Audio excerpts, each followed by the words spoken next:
Bom, seguimos. Como a gente está com analistas políticos aqui de economia, a gente também não pode deixar de lado o assunto da economia. E hoje, ontem até, o assunto do dia foi essa ginástica, né, que vem sendo feita pela equipe de transição do presidente eleito Lula para montar o quebra-cabeça orçamentário. Pode colocar no ar aí, diretor. Após a vitória nas eleições, a equipe do presidente eleito Luiz Inácio Lula da Silva do PT começa a debruçar sobre os desafios do próximo mandato e terá de lidar com os ajustes necessários no orçamento do ano que vem. A proposta do orçamento para 2023, encaminhada em agosto ao Congresso Nacional pela área econômica do presidente Jair Bolsonaro, prevê um benefício médio de R$ 400. Porém, durante a campanha, Lula prometeu ainda um valor adicional de R$ 150 por criança de até 6 anos. A ideia é retomar o antigo Bolsa Família revogado por Bolsonaro. O vice-presidente eleito Geraldo Alckmin e o senador Marcelo Castro, relator geral do orçamento de 2023, afirmaram nesta quinta-feira que o novo governo de Luiz Inácio Lula da Silva negociará com o Congresso uma proposta de emenda à Constituição para garantir o pagamento do Bolsa Família no valor de R$ 600 no próximo ano. De comum acordo, decidimos levar aos líderes partidários, ao presidente do Senado, ao presidente da Câmara, a ideia de aprovarmos uma PEC em caráter emergencial de transição deste governo para o próximo governo, excepcionalizando do teto de gastos algumas despesas que são inadiáveis, como, por exemplo, o Bolsa Família no valor de R$ 600.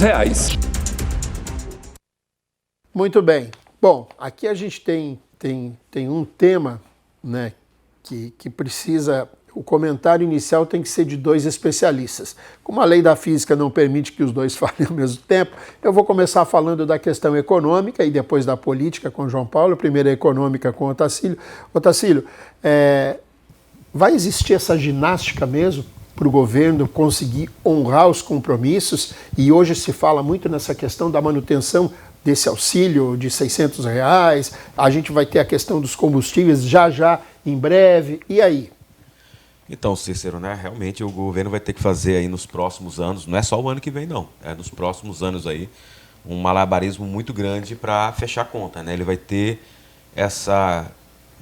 esse duplo desafio aí de, ao mesmo tempo, ter que manter toda uma política social, já que vamos dizer assim, o principal tema que levou o Lula a ganhar essa eleição, né? Então, esse compromisso que ele assumiu do Auxílio Brasil e de outras frentes aí de trabalho vai ter que ser mantida, questão do salário mínimo, né? Mas lembrando que nós viemos aí de uma pandemia, o Brasil ainda estava saindo daquela crise de 2015 e 2016, que deixou rombo no nosso orçamento, né? Deixou rombo nas nossas contas públicas, né?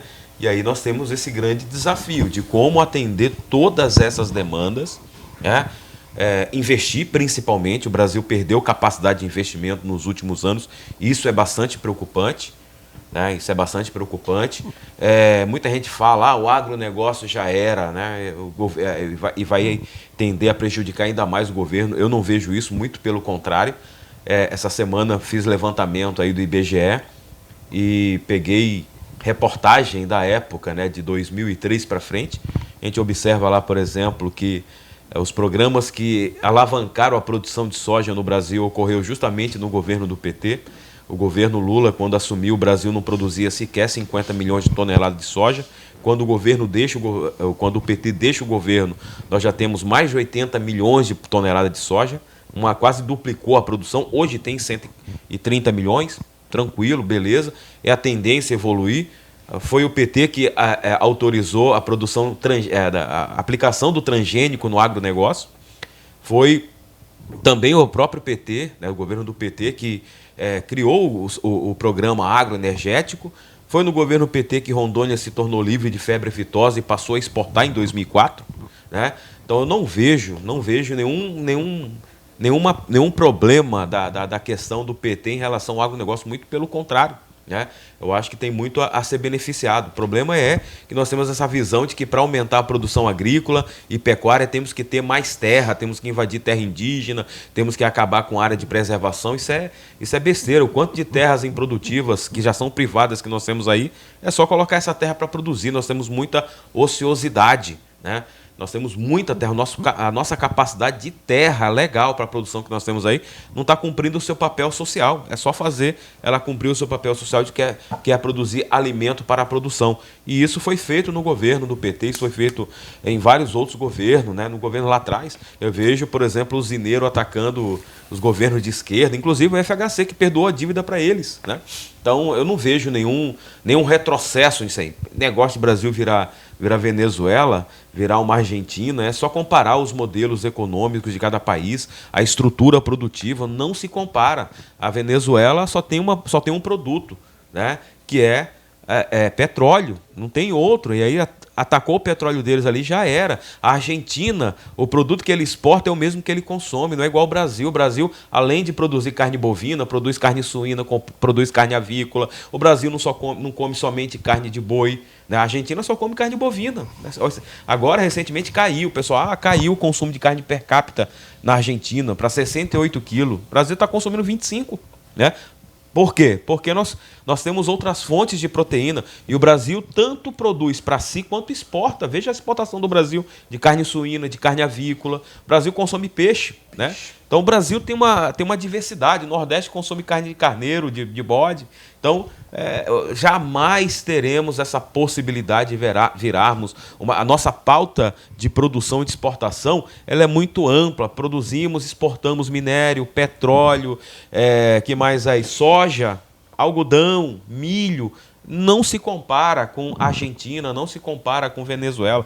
Então, estamos muito distante, né? Muito distante dessa realidade. Então, isso aí que é para acalmar. Qualquer presidente que assumisse aí, o Brasil não teria as mínimas condições de chegar. Agora, realmente, o grande desafio é como você, né, pagar essa dívida, que é bastante complexa, nessas dívidas que nós contraímos aí para fugir da pandemia, a dívida lá de 2015, 2016, e, ao mesmo tempo, ter que implementar e dar continuidade a esses programas sociais e, principalmente, retornar os investimentos, né? Retornar os investimentos. Muita gente está cobrando aqui. E agora a BR-319 já foi. Não.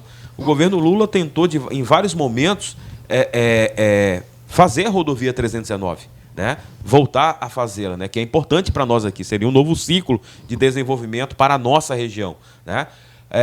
Apenas foi feito todo um estudo, tudo apresentado várias vezes, e o Ministério Público Federal não aceitou. Mas sentar, né? Eu não vejo nenhum problema, por exemplo, aqui para Rondônia, por termos um governo que era aliado ao ex-presidente, ao atual presidente, que vai ser o ex-presidente, né? O Lula já falou, primeira semana ele vai chamar todos os governadores para conversar, assumir esse papel de liderança. Isso é fundamental. E eu não vejo nenhum problema para a economia. Só para você ter ideia, há muito tempo nós não tínhamos uma política industrial. A última que nós tivemos foi justamente de 2003 até 2010. Depois perdemos a política industrial, perdeu-se no tempo, e o Brasil, desde 2012, vem se desindustrializando. E isso é fundamental. Agricultura, pecuária, o agronegócio é importante, mas se você não tiver, né, uma indústria forte, lamentavelmente você não vai ter recurso para manter os cofres do Estado. E aquilo que nós falamos, nós temos que implementar isso aí. É só lembrar. Eu falei da lombada eletrônica e a questão dos acidentes. Uma das primeiras coisas que o governo federal atual falou foi de acabar com essas aí, a indústria da multa, né? Isso não é só a indústria da multa, não. Eu me lembro ali que o trecho ali da BR-364, ali, quem vai rumo ao Candeias ali, quando as lombadas funcionavam perfeitamente, eram poucos acidentes. Eu moro naquela região, eu vejo ali constantemente ali acidente de caminhão com motoqueiro, né, porque são trechos muito curtos ali. Então, ou seja, essa política aí de sinalização, de voltar às lombadas eletrônicas é fundamental até para reduzir o custo para o próprio Estado, né? Mas é isso, Cícero. Eu acho que só para, vamos dizer assim, confortar o pessoal de casa, o novo governo não vai acabar com o agronegócio, muito pelo contrário, o agronegócio expandiu com ele. Vai ter sim esse desafio de como pegar esse orçamento que é restrito que é restrito, eu também não acho assim, não, que o governo Bolsonaro deixou aí as contas ao frangalho. Não. O Brasil passou por uma pandemia, realmente não tinha como você deixar um rombo no orçamento. Isso é normal, né? Você não pode também culpar o Bolsonaro pelo rombo do orçamento que o PT vai pegar. Isso é uma coisa irracional. Agora, fica aí o grande desafio para quem assumir, né, para o presidente Lula, de como readequar isso aí. Quando a gente pega lá e vê o orçamento do DENIT, que já foi de bilhões e bilhões, e vê um orçamento de milhões, assusta. Né? Não dá nem para manter rodovias, quanto mais investir em ferrovia e por aí vai, né? Mas assim, e outra que eu vejo uma coisa muito boa do atual governo é voltar relacionamento, né, com outros países aí, com vários países, e um bom relacionamento. A China já estava se descolando do Brasil, negociando com países africanos, com o Uruguai, com o Paraguai, tentando se descolar do Brasil. Agora, com o governo Lula, eu vejo aí um diálogo muito bom e muito bom para a economia, tanto é, né, que não foi o dólar que caiu aqui no Brasil, foi o real que se desvalorizou, pois o mercado externo, vendo o bom diálogo do próximo governo federal, comprou real no mercado internacional para comprar títulos, né, títulos brasileiros e comprar ações de empresas brasileiras, já pensando no novo governo, desse bom diálogo, né, porque uma das coisas que derrubou, aí o João Paulo, nosso colega João Paulo vai poder falar melhor, foi a língua dele. De acusar vários países, de xingar todo mundo, de não assumir uma liderança interna, né? Mas aí o diálogo conciliador do Lula, com certeza, vai atrair novamente o capital externo para o Brasil e vai ajudar bastante. João Paulo, me diga uma coisa, já era esperado esse discurso político do Lula, ele ser alterado diante da realidade que a equipe de transição está encontrando. Na verdade, já se imaginava disso, né, dessa situação estranguladora, digamos assim. E é importante, eu falo o discurso do Lula, João, porque é preciso saber que Lula e PT são coisas distintas, né? São coisas distintas, né? O Lula continua existindo sem o PT e o PT vai para o ostracismo sem o Lula. Então é importante colocar isso, que o discurso do Lula, de sua equipe, você consegue perceber isso, que agora é diferente do que estava se fazendo na campanha? Eu não sei se diferente, Cícero, mas de fato há uma realidade complexa. O país passa por um momento altamente difícil, a situação é completamente distinta daquela de 2002, quando Lula assume o poder, né? O Brasil vivia um momento de estagnação econômica do segundo governo Fernando Henrique Cardoso, mas a situação era bem diferente dos dias atuais, né? No plano político também, o PT, à época, né, há 20 anos, fez a maior bancada da Câmara com, se não me falha a memória, 91 deputados, o que apresentava mais ou menos 18%. Ninguém governa no presidencialismo de coalizão brasileiro com o seu partido apenas, nenhum presidente consegue isso. O próprio nome, né, a expressão cunhada pelo Sérgio Abranches, naquele artigo clássico lá de 1988, né, o presidencialismo de coalizão, ela já denota, né, a necessidade de se construir uma base de apoio por parte do governo, né, para se governar, e aí vem a questão do diálogo, vem a questão da negociação, e aí quando a gente fala em negociação, a gente fala no plano republicano mesmo, né? Política é diálogo, política é negociação, política é construção de pontes, de alianças, e isso vem a partir da divisão de cargos, da divisão de poder. A divisão de poder é fundamental em qualquer governo de coalizão pelo mundo. Basta verificar os governos de coalizão na Europa, né? O Brasil tem um presidencialismo de coalizão que, conforme vários autores, muito se assemelha a governos parlamentaristas europeus, tanto por taxa de sucesso de aprovação, né, da agenda governamental no Congresso, tanto pela questão do poder, da iniciativa do poder de iniciar o processo legislativo que foi dado ao nosso presidente pela Constituição de 88. Né? Então, assim, ser governo no Brasil, né, representa muitos ganhos. O Luciano Bivar já disse, né, o União Brasil não vai fazer oposição ao governo Lula. Né? Então, toda essa preocupação de se o Lula vai ter ou não maioria, e que foi um debate bastante exaustivo no segundo turno, principalmente por parte, né, do atual presidente Jair Bolsonaro, né, enfatizando que tinha feito a maioria no Congresso, que tinha mais ou menos 70% da Câmara dos Deputados, o que é verdade. Mas quando o Lula assumir, a história é outra. Né? Você já pega um indivíduo altamente habilidoso, e o Alisson dizia aqui, né, no nosso intervalo, que jamais imaginava o Alckmin com o Lula. Verdade, mas política é assim, né? Já dizia Magalhães Pinto, se olha está de um jeito, depois se olha está de outro, é como nuvem, né? Então, e aliança, eu acho que o Alckmin tem muito mais a ver, a história do Alckmin como um social-democrata, né, como um tucano histórico, tem muito mais a ver com o Lula do que com o Bolsonaro em si, em termos de democrata, em termos de respeito às instituições, à democracia. Né? Então, eu não vejo com muita preocupação essa questão da construção de uma maioria por parte do governo. Eu acho que o Lula, com toda a habilidade que ele tem e já provou nos seus anos na presidência, no que ele fez em termos de governo e também na política externa, e a sua própria habilidade que vem desde os tempos de sindicalista. Né? Eu tive aqui a satisfação de ler o livro do Fernando de Moraes, a biografia do Lula. A gente já estuda isso há muito tempo, desde estudando a história dos partidos brasileiros e a fundação do PT. O Lula veio do sindicato. Né? O Lula nunca foi um socialista ou um comunista, como a imensa maioria aí diz, né, Otacílio? Esse discurso falacioso. Quem conhece a história do Lula sabe que o Lula veio do sindicato, é um social-democrata nato. Né? O próprio PT, a própria fundação do PT, se você pega os partidos europeus, os partidos social-democrata europeus, o Partido Social-Democrata alemão, o Partido Trabalhista inglês, né? Os partidos que nascem nos sindicatos, nascem na sociedade.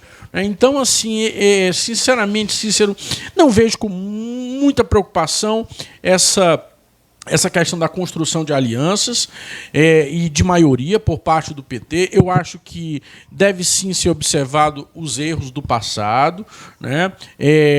Só para concluir, eu já sei que estou até me alongando um pouco, mas essa questão da construção de maiorias dentro do presidencialismo de coalizão, ela passa por toda uma negociação que vai desde a distribuição de cargos no primeiro escalão, nos ministérios, é o que a gente chama na ciência política de taxa de coalescência, a própria formação dos ministérios, ela deve obedecer um padrão, né, que se verifica na maioria, na composição da maioria governamental, ou seja, você tem X cadeiras, então você vai ter X ministérios.